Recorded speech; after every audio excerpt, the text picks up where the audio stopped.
시작해서 요한 서신의 말씀을 2022년 마지막까지 나누게 됩니다. 한 열흘 정도 요한 1서의 말씀을 나누고요. 요한 2서, 요한 3서의 말씀을 보게 될 터인데 이 첫 번째 그 요한 서신의 첫 번째인 이 요한 1서 같은 경우는 왜 요한 사도가 이 요한 1서를 기록하였는가라는 것을 우리가 이해하는 것이 중요합니다. 모든 성경이 그렇습니다. 모든 성경이 왜 이 말씀을 하나님께서 우리에게 주셨는가라는 것을 이해해야 하지만 그 뒤에 나오는 그러한 말씀이 우리가 훨씬 더 이해할 수 있고 그 본문의 말씀에 맞게 하나님께서 우리에게 주시는 그 의도에 맞게 우리가 이해할 수 있는데 이 요한일서의 말씀은 분명한 목적을 가지고 이 요한일서를 우리에게 준 것을 우리가 볼 수 있습니다. 이 요한일서를 기록한 그 목적을 그 뒤에 5장 13절 말씀에 보면 이렇게 말씀하고 있습니다. 우리 말씀 같이 한번 보도록 하겠습니다. 요한일서 5장 13절의 말씀입니다. 같이 읽겠습니다. 내가 하나님의 아들의 이름을 믿는 너희에게 이것을 쓰는 것은 너희로 하여금 너희에게 영생이 있음을 알게 하려 함이라. 왜 요한일서 말씀을 기록하였다라고 우리에게 알려주고 있습니까? 내가 하나님의 아들의 이름을 믿는 너희에게 이것을 쓰는 것은 너희로 하여금 너희에게 영생이 있음을 알게 하려 함이라.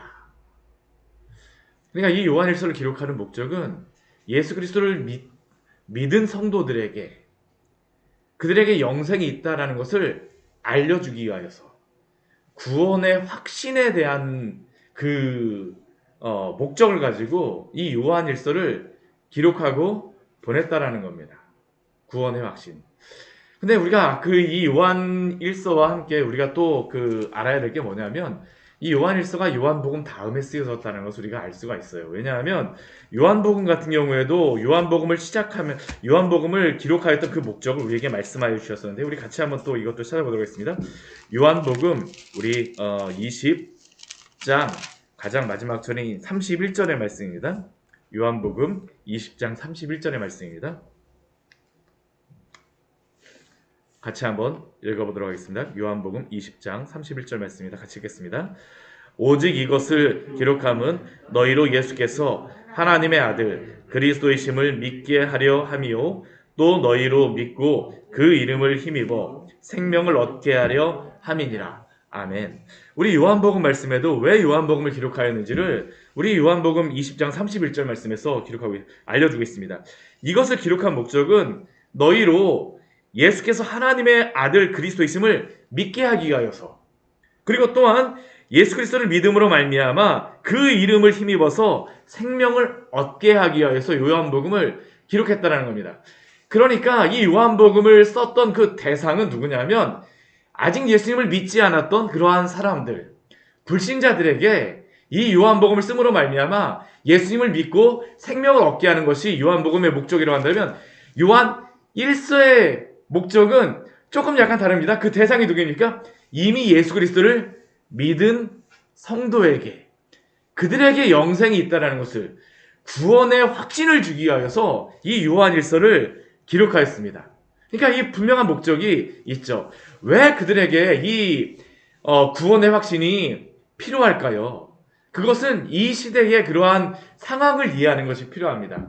특별히 이 요한일서를 기록할 때 이 시대는 어떤 시대냐면 한 AD 한 90년 정도입니다.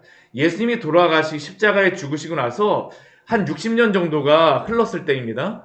그때에 그 예수님의 그 뒤를 따라다녔던 사도들은 다 죽고 이제는 오직 누구만 남았냐면 사도 요한만 남은 상태입니다.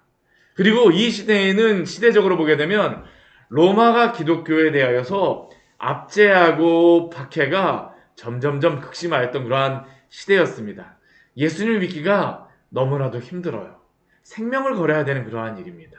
근데 그것만 문제가 된다라고 하면 이 요한일서의 목적은 약간 달라질 수 있었을지 모릅니다. 물론 그 목적을 위해서도 썼겠지만 더 중요한 이유는 무엇이냐면 이 외적인 박해도 있지만 내적으로 이 초대교회 시대 사도 요한이 지금 이 요한 서신을 쓰고 있는 이 시대에 교회 안에 이단의 그러한 잘못된 사상들이 들어와서 교회를 헤집어 놓고 성도들로 하여금 지금 넘어지게 하고 있다라는 겁니다. 내가 정말로 예수님을 믿고 구원을 받았을까?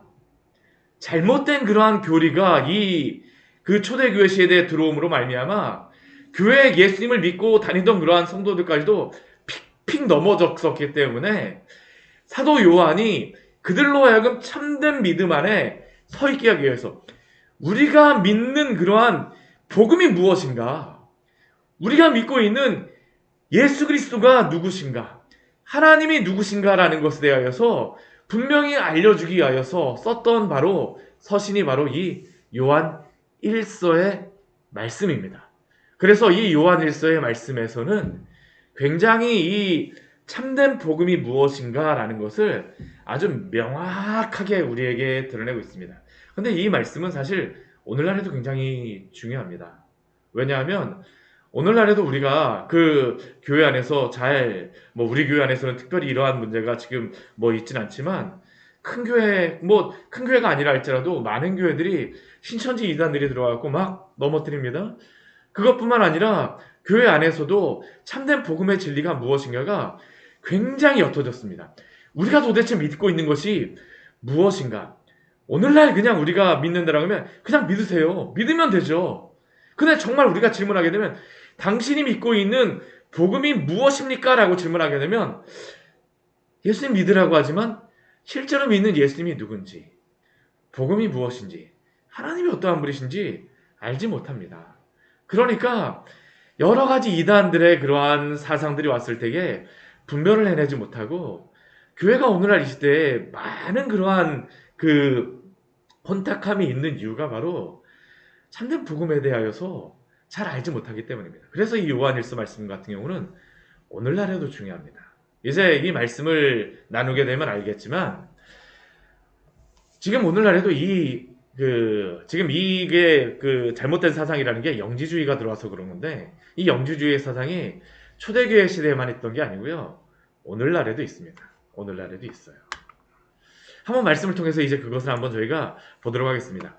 먼저 우리 1절 말씀을 보게 되면 이렇게 시작하고 있습니다. 태초부터 있는 생명의 말씀에 관하여는 우리가 들은 바요, 눈으로 본 바요, 자세히 보고 우리의 손으로 만진 바라 라고 말씀합니다. 여기에 태초부터 있는 생명의 말씀은 무엇을 의미할까요? 예수 그리스도를 의미합니다. 기독교가 무엇일까요? 기독교는 가장 중요한 기독교의 핵심은 그 근본의 시작은 바로 예수 그리스도로부터 시작하는 줄 믿으시기 바랍니다. 그리스도 없이 기독교는 시작할 수가 없습니다. 기독교라는 것은 이 기독이라는 게 그리스도라고 하는 그것으로부터 시작되어진 거 아닙니까? 한자로 다 적으니까 그렇게 된 것인데 예수 그리스도 없이 기독교는 시작될 수가 없습니다. 우리가 요한복음에서 태초의 말씀이 계시니라 라고 말씀하고 있는데 바로 이 요한복음의 말씀과 같이 오늘 시작도 요한일서의 시작도 태초부터 있는 생명의 말씀에 관하여 라고 함으로써 바로 예수 그리스도로부터 이 오늘 요한일서를 시작하고 있는 것을 볼 수 있죠. 이 생명의 말씀이라고 하는 것은 말씀이 직접 예수 그리스도를 의미할 수도 있지만 이 복음에 대하여서도 우리에게 말합니다. 생명에 관한 말씀. 예수 그리스도가 하는데 생명에 관한 말씀은 바로 누구이십니까? 예수 그리스도입니다. 예수님은 누구십니까? 생명이십니다. 예수님은 누구이십니까? 말씀이십니다. 그리고 이 생명의 말씀은 예수 그리스도의 그 복음에 대하여서 우리에게 말씀하고 있습니다. 근데 이 예수 그리스도에 대하여서, 이 복음에 대하여서, 이 생명에 대하여서, 말씀에 대하여서 사도 요한은 어떠한 사람일까요? 사도는 우리와 근본적으로 차이 나는 한 가지의 것이 있죠. 그것은 사도들은 바로 예수님을 직접 들었던 사람입니다. 예수님께 직접 들었던 사람이에요. 사도들은 어떤 사람입니까? 예수 그리스도를 직접 눈으로 보았던 사람입니다. 사도들은 어떤 사람입니까? 심지어는 우리의 손으로 만진 바 되었다라고 이야기합니다. 지금 이 복음에 대해서 예수 그리스도에 대해서 직접 듣고 보고 손으로 만졌던 이 사도가 우리에게 이 복음에 대하여서 알려주고 싶어 합니다. 왜 알려주고 싶어 할까요? 예수님에 대하여서 이렇게 사도는 직접 눈으로 듣고, 눈으로 보고, 귀로 듣고, 손으로 만졌지만, 우리는 그렇지 못하거든요. 이 초대교회 시대에 대한 90년 정도 되게 되면 직접 예수님을 보았던 사람들이 많지 않습니다. 그러니까 이들에게 예수 그리스도가 누구인가를 알려주고 싶어요. 객관적인 예수 그리스도를 알려주고 싶은 겁니다. 그래서 어디까지 이르게 되기를 원하냐 하면 우리 2절 말씀에 오게 되면 이 생명이 나타내신 바 된지라. 나타났다라는 것은 어떠한 의미가 또 있냐 하면 이것은 이 앞에 듣고 보고 손으로 만졌다라는 것은 예수 그리스도 그 객관적인 예수 그리스도 이 복음 자체를 이야기하는 겁니다. 근데 나타낸 바 되었다는 것은 우리에게 주관적으로 알게 되어지는 것을 의미합니다. 우리가 예수님을 믿는다라고 하는 것은 무엇일까요? 우리가 예수님을 안다라는 것은 무엇일까요?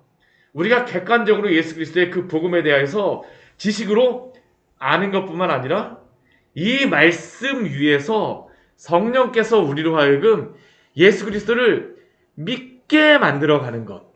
이게 바로 우리가 예수 그리스도를 안다라는 겁니다. 객관적인 지식으로 아는 것뿐만 아니라 주관적으로도 우리가 예수 그리스도가 누구인가를 분명히 확신해야 된다라는 겁니다. 오늘 이 요한서신을 쓰는 이유가 무엇일까요? 바로 이 객관적인 예수 그리스도의 이 복음을 바로 알려주기 위하여서입니다. 우리 알려주기 위해서 사도 요한이 하였던 세 가지의 도구가 있습니다. 우리 2절 말씀에 보게 되면 첫 번째 그가 하였던 그 도구가 무엇이냐면 증언하였다라고 이야기합니다. 증언. 사도 요한은 예수 그리스도를 증언하는 증인이라는 겁니다. 이 증언한다라는 단어는 어디에 쓰는 거냐면 법정에서 나타나는 겁니다. 예수님 아는 사람 딱 법정에서 하게 되면 누가 첫 번째 딱 이때 손 들었을까요? 저요! 하고 지금 사도 요한이 손을 드는 겁니다. 내가 너희에게 예수 그리스도에 대하여서 증언한다라는 겁니다. 그리고 또 예수 그리스도를 알려주기 위하여서 사도 요한은 어떻게 하냐면 3절 말씀, 그 2절 뒤에도 보게 되면 너희에게 전한다라고 이야기를 합니다. 우리 3절 말씀에 보게 되면 우리가 보고 들은 바를 너희에게 전한다라고 말합니다. 이 증언한다라는 그 단어와 이 전한다라고 하는 단어가 거의 똑같은 것 같아요. 근데 이게 약간 차이가 납니다. 이게 무슨 차이가 나냐면 증언한다라는 것은 증인으로서 예수 그리스도를 알려준다라는 의미라고 한다면 이 전한다라고 하는 것은 사도로서 권위를 갖고 알려준다라는 게 바로 이 전한다라는 겁니다. 내가 사도로서 너희에게 이 복음에 대해서 예수 그리스도에 대해서 전하겠다라는 겁니다. 그리고 사도는 그들에게 어떻게 예수 그리스도를 전하고자 하냐, 알려주고자 하냐면 4절 말씀에 보면 이렇게 말씀합니다. 우리가 이것을 쓰면 예수 그리스도를 어떻게 알릴 수 있을까요? 쓰는 것으로서. 오늘날에도 우리가 예수 그리스도를 전하는 방법은 사도 요한이 전하였던 것과 동일한 방법입니다. 어떻게 예수 그리스도의 복음을 전하시겠습니까? 예수 그리스도의 증인으로서 복음을 전하시기를 축원합니다. 어떻게 예수 그리스도를 전하시겠습니까? 예수 그리스도의 그 권위 있는 말씀에 이 대신 예수 그리스도로부터 권위를 받고 이 복음을 전하는 그러한 입술로서 사용되시기를 축원합니다. 또한 예수 그리스도를 어떻게 알리시겠습니까? 편지로서도 써서 보내주는 거죠. 우리가 직접 사도와 같이 이런 서신서를 쓰는 것은 아니지만 우리가 써져 있는 글들을 보고 성경을 전함으로 말미암아 여러 가지 이 신앙 서적을 통하여서 또 우리가 직접 편지를 쓰므로 말미암아 복음을 전하는 것입니다. 우리도 그렇게 복음을 전합니다. 왜 이렇게 사도가 이렇게 자신이 할 수 있는 최고의 모든 방법을 써서 다 전할까요? 오늘날에는 SNS를 써서도 하죠. 또 뭐 여러 가지 영상을 통해서도 할 수 있습니다. 근데 오늘날로 한다면 그런 것까지 사도는 아마 다 기록했을 거예요. 근데 사도는 왜 이렇게 자신이 할 수 있는 모든 수단과 방법을 써서 이 복음을 전하고자 할까요? 3절 말씀에 그 이유가 나와 있습니다. 우리 3절 말씀 같이 한번 읽어보겠습니다. 우리가 보고 들은 바를 너희에게 전함은 너희로 우리와 사귐이 있게 하려 함이니 우리의 사귐은 아버지와 그의 아들 예수 그리스도와 더불어 누림이라. 왜 이 서신서를 증언하고 복음을 전하고 씁니까? 사귐이 끊어졌기 때문입니다. 사도와 초대교회 성도들의 사귐이 끊어졌어요. 근데 이것은 단순히 사도와의 사귐이 끊어진 것만을 의미하는 것이 아닙니다. 사도와 사귐이 끊어졌다는 것은 사도가 전하는 이 복음으로부터 끊어졌다라는 겁니다. 참된 복음으로부터 끊어졌다는 의미는 무엇일까요? 그것은 아버지와 그의 아들 예수 그리스도와 그 사귐이 끊어졌다라는 것을 의미합니다. 왜 교회 안에서 참된 복음을 전하는 것이 중요하겠습니까? 복음을 알지 못하는 자들은 단순히 교회 안에서 성도들과의 교제만이 끊어지는 것이 아닙니다. 근본적으로 무엇이 끊어질까요? 하나님과 예수 그리스도와의 그러한 사귐이 끊어진다라는 것을 우리에게 말씀합니다. 그래서 우리는 참된 복음의 진리에 대하여서 아는 것이 너무나도 중요해요. 십자가가 우리가 이렇게 표시하지 않습니까? 근데 십자가 같은 경우는 십자가의 복음은 두 가지의 사귐을 우리에게 말씀하고 있습니다. 첫 번째 사귐은 무엇일까요? 이 복음을 전함으로 말미암아 하나님과 예수 그리스도와의 그 사귐을 이어주는 것입니다. 복음이 바로 그것을 이야기합니다.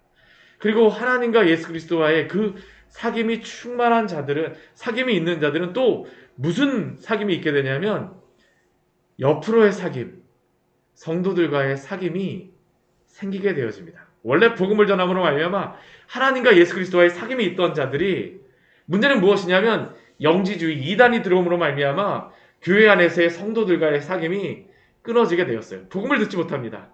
그러니까 결국엔 어디까지 이어지냐 하면 하나님과 예수 그리스도와의 사귐이 끊어진다는 겁니다. 그래서 우리가 하나님의 복음의 진리를 듣는 것이 너무나도 중요합니다. 사랑하는 성도 여러분, 그렇게 이 복음의 말씀을 사모하시기를 축원합니다. 이 복음을 듣지 않고는 하나님과 예수 그리스도와의 그 사귐이 있을 수가 없어요. 그러면 그렇다고 하면 이 영지주의, 이 하나님과 예수 그리스도와의 사귐이 끊어진 사람들이 주장하였던 것이 무엇일까요? 오늘 말씀해 보게 되면 세 가지의 그들의 오류에 대하여서 말씀하고 있습니다. 첫 번째 이 오류가 이 오류 세 가지를 말씀하고 있는데요. 먼저 이 오류에 대하여 말하기 전에 하나님이 어떠한 분인가라는 것에 대해서 우리에게 말하고 있습니다. 우리 아까 기독교는 무엇이라고 했죠? 핵심은 예수 그리스도입니다. 근데 오늘 사도 요한은 이 기독교가 예수 그리스도라는 것을 우리에게 전하는 것으로서 이 요한 서신을 시작한다면 하나님이 누구인가를 우리에게 말씀하고 있습니다. 우리 5절 말씀 같이 한번 읽어보도록 하겠습니다. 우리가 그에게서 듣고 너희에게 전하는 소식은 이것이니 곧 하나님은 빛이시라. 그에게는 어둠이 조금도 없으시다는 것이니라. 오늘 5절 말씀에서 하나님이 누구이신가를 우리에게 말씀하고 있습니다. 하나님은 어떤 분이십니까? 하나님은 빛이시다라고 말씀합니다. 이 요한 사도가 우리에게 굉장히 이 요한 복음뿐만 아니라 요한 서신을 통해서 우리에게 굉장히 유익을 주는 게 뭐냐면, 다른 그 성경에서는 하나님이 어떠한 분인가를 알려주기 위하여서 그 하나님이 행하셨던 여러 가지 일들을 우리에게 말씀하거나 아니면 하나님의 영광이 드러나는 이 환경을 이렇게 말을 하는데, 사도 요한은 우리에게 하나님이 어떠한 분인가의 이 본질에 대하여서 말씀합니다. 하나님은 어떠한 분이십니까? 하나님은 빛이시라라고 말씀하세요. 또 우리 요한복음 우리 4장 말씀해 보게 되면 하나님은 우리에게 어떠한 분이라고 사도 요한이 말하냐면 하나님은 영이시다라고 말씀합니다. 제가 주일 설교를 시작할 때마다 하나님은 영이시니 예배하는 자가 영과 진리로 예배할지니라라고 하는데, 여기에 보게 되면 하나님에 대한 중요한 본질에 대해서 말합니다. 하나님은 어떠한 분이십니까? 영이십니다. 물질이 아니시라는 겁니다. 그리고 오늘 요한 1서에서는 하나님은 빛이시라라고 말씀합니다. 그리고 또 뒤에 요한 1서 뒤에 말씀해 보게 되면 하나님은 또한 사랑이시다라고 우리에게 말씀합니다. 하나님이 바로 빛이세요. 그러면 하나님이 빛이시라는 의미는 그 안에 어떠한 의미를 내포하고 있냐면 5절 우리 뒤에 말씀해 보면 뭐라고 말씀합니까? 어둠이 조금도 그에게 없다라고 말씀합니다. 하나님은 빛이시기 때문에 어둠이 조금도 없으신 분입니다. 왜 이것을 말씀하겠습니까? 하나님이 빛이시라는 것은 그의 성도된 자들, 또한 하나님의 자녀된 자들도 역시 빛 아래에 거한다라는 그런 의미고요. 어둠과 사귐을 갖지 않는다라는 것과 일치하기 때문입니다. 결국 죄의 길로 다니지 않는다라는 겁니다. 이 시대의 영지주의의 특징이 무엇일까요? 우리 6절, 7절 말씀에 보게 되면 첫 번째 이 영지주의의 특징, 잘못된 그들의 그 주장을 이야기하고 있는데 그 첫 번째 주장은 무엇이냐 하면 불의한 죄악을 저지르고서도 하나님과 사귐을 가질 수 있다라고 그들은 주장하고 있는 겁니다. 그게 바로 6절에서 말씀하고 있죠. 만일 우리가 하나님과 사귐이 있다 하면서도 어둠 행하면 무엇을 하고 있는 겁니까? 거짓말을 하고 진리를 행하지 아니함이라고 이야기합니다. 우리가 예수님을 믿고 하나님과 사귐이 있다라고 하면서 나는 여전히 불의 안에 거하고 있어요? 사실은 근데 그것은 무엇을 말합니까? 하나님과의 사귐이 없다라는 것을 우리에게 말하고 있는 겁니다. 결국 성도는 죄를 한 번도 짓지 않는다라는 건 사실 아닙니다. 우리는 연약한지라 죄를 지을 수도 있습니다. 그러나 이 죄의 지속적인 습관적인 죄악에 빠지고자 하지를 않습니다. 근데 이때의 영지주의자들은 그렇지 않았어요. 내가 하나님과의 특별한 사귐이 있기 때문에 나는 죄를 지어도 괜찮아. 이게 바로 그들의 생각이었다는 거죠. 두 번째 그들의 그 잘못된 주장이 우리 8절과 9절에 우리 나와 있는데 그것은 그들은 이 영지주의자들의 가르침은 자신들은 특별한 지식이기 때문에 죄가 완전히 소멸되었다라고 하는 그러한 주장입니다. 나는 죄와 아무런 관련이 없어. 그게 바로 8절 말씀에 나와 있습니다. 만일 우리가 죄가 없다라고 말하는 겁니다. 나는 죄를 짓지 않아요. 나는 죄가 없는 사람이에요. 나는 특별한 지식이 있기 때문에 특별한 깨달음이 있게 되면 죄와 아무런 관련이 없는 사람입니다. 근데 이것과 유사한 오늘날 이단이 있습니다. 어떠한 이단일까요? 구원파입니다. 구원파는 내가 죄를 깨닫게 되면 더 이상 죄와 관련이 없다라고 이야기해요. 그래서 그들은 회개하는 것 자체를 부정합니다. 왜냐하면 내가 특별한 깨달음이 있기 때문에. 오늘 영지주의 기자가 말하는 것과 동일한 겁니다. 이단이 사실은 옷만 바꿔 입습니다. 오늘날에도 동일합니다. 세 번째 이 영지주의자들, 이 이단들이 주장하였던 세 번째 주장이 무엇일까요? 우리 10절 말씀에 보면 나와 있습니다. 10절 말씀 같이 한번 읽어보도록 할까요? 만일 우리가 범죄하지 아니하였다 하면 하나님을 거짓말하는 이로 만드는 것이니 또한 그의 말씀이 우리 속에 있지 아니하니라. 이 세 번째 그들의 거짓된 주장, 진술은 자신은 범죄하지 아니하였다라는 그러한 주장입니다. 나는 지금까지 죄를 한 번도 범하지 아니하였어요. 그리고 지금도 현재도 죄를 범하지 아니합니다. 우리는 특별한 사람이에요. 바로 이들이 주장하였던 그러한 이단의 생각이죠. 그러나 이들의 이러한 주장은 무엇이라고 말합니까? 하나님을 거짓말쟁이로 만드는 것이다라고 이야기합니다. 왜 그렇습니까? 성경은 모든 사람이 다 죄인이라고 말씀하기 때문이죠. 오늘 이 요한 일서를 통해서 하나님이 우리에게 주시는 의미는 무엇일까요? 우리의 신앙에 대하여서 점검하라고 말씀하시는 겁니다. 우리가 어떠한 사람인가를 알라라는 겁니다. 그 찰스 웨슬레라고 하는 우리 유명한 웨슬레, 우리 감리교회의 그러한 창시자였던 이 찰스 웨슬레가 하였던 그러한 어떠한 사건이 있습니다. 어떠한 사건이 있었었냐 하면 이 찰스 웨슬레 목사님에게 어떠한 한 여인이 찾아왔어요. 그래서 부탁을 합니다. 목사님, 저는 굉장히 죄인입니다. 저는 굉장히 많은 큰 죄인이니까 저를 위하여서 지금 이 자리에서 기도해 주십시오. 당신의 기도가 필요합니다. 왜냐하면 저는 죄인이니까요. 그러자 이 찰스 웨슬레가 이 여인을 향하여서 기도하려고 하면서 말을 합니다. 알겠습니다. 제가 당신을 위해서 기도해 드리겠습니다. 왜냐하면 당신은 큰 죄인이니까요. 근데 그 여인이 이 이야기를 듣자 무엇이라고 반응했을까요? 아니, 도대체 무슨 말씀이세요? 저는 지금까지 큰 죄를 저지른 적이 없습니다라고 반응하고 돌아가 버렸다고 합니다. 이게 우리 인간이라는 겁니다. 자신이 죄인이라고 기도해 달라고 왔는데 막상 당신이 죄인이니까 제가 기도해 드리겠습니다라고 하니까 그 말은 용납이 안 되는 겁니다. 인간이 그렇습니다. 우리는 어떠한 자입니까? 하나님 앞에 죄인입니다. 그럼에도 불구하고 예수 그리스도께서 우리의 죄를 용서하여 주셨습니다. 오늘도 하나님 앞에 죄를 회개하며 나아가는 자에게 그 죄를 용서하여 주심을 믿으시기 바랍니다. 이것이 바로 성도의 큰 능력입니다. 어떠한 죄인이라 할지라도 주 앞에 나오라.